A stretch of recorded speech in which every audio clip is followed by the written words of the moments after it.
কিরে আইসাই যে তুই মন মরা করে বসে আছিস, কি হয়েছে তোর? কি সমস্যা বল তো শুনি। আর কইস না রে বন্ধু, আমার এই দুঃখের কাহিনী শুনলে তুই ঠিক থাকবার পারবি না।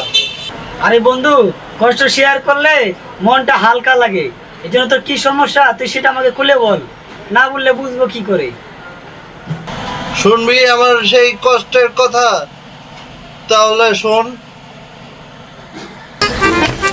আরে তুমি আইছো? কেমন আছো তুমি? অনেক ভালো আছি।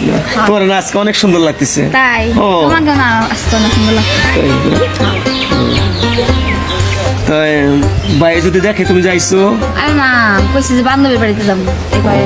তাহলে তো ভালো, চলো আমরা ঘুরতে যাবো তাইলে। হ্যাঁ হ্যাঁ? আচ্ছা, ঠিক আছে। কই যাবা? পদ্মা সেতুতে যাইবা? হ্যাঁ পদ্মা সেতু যাবো। হ্যাঁ, হ্যাঁ পদ্মা সেতু অনেক সুন্দর। আচ্ছা, ঠিক তোমার নিয়ে ঘুরমু। হ্যাঁ, আচ্ছা। কি দিয়ে ঘুরবা? আমার সব কথাই তো শুনলি, এবার কি বলবি বল। তো আরেকজনের হাত ধরে চলে গেছে, তাতে তোর মন খারাপ করার দরকার আছে? আরে বাবা, সে যদি যে চলে যায় সে চলে যাবে, তাকে ধরে রাখা যাবে না। এখন তোর নতুন করে ভাবতে হবে, নতুন করে জীবনটাকে আবার সুন্দর করে গড়ে তুলবি। এটাই হইলো আমার তোর উপরে একটা সুন্দর একটা কথা। এই বয়সে তুই কি কইতে চাস যে আমি আরেকটা বিয়ে করি? যদি এই বউটাও যদি এমন করে তখন আমি কি করবো? গলায় দড়ি দেওয়া ছাড়া আমার আর কোনো উপায় থাকবে না রে। আরে ভাবি চলে গেছি, তার কি হয়েছে? তোরে নতুন করে আমরা আরেকটা বিয়ে করাবো, ঠিক আছে? মন খারাপ করিস না ভাই, আমরা তো আছি নাকি? ওকে বন্ধুরে শোন, ওই মেয়েটাও ছিল গরিব, কিন্তু ওই মেয়েটা খালি লোভী। টাকা পয়সা সে বাপের বাড়ি দেয়, আমি আনলেও বাপের বাড়ি দেয়। আর সেই গরিব যদি আবার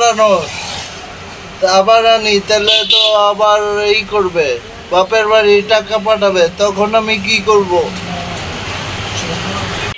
আরে পাগল শোন, হাতের পাঁচটা আঙ্গুল যেমন সমান হয় না, ঠিক তেমন সব গরিব এক হয় না, বুঝছস?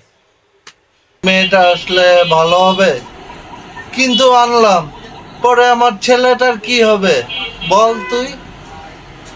আশা করি ভালো হবে, তোর ছেলে মা পাবে। সত্যি বলতেছস? সত্যি সত্যি। ঠিক আছে, তোরা যা ভালো মনে করস কর।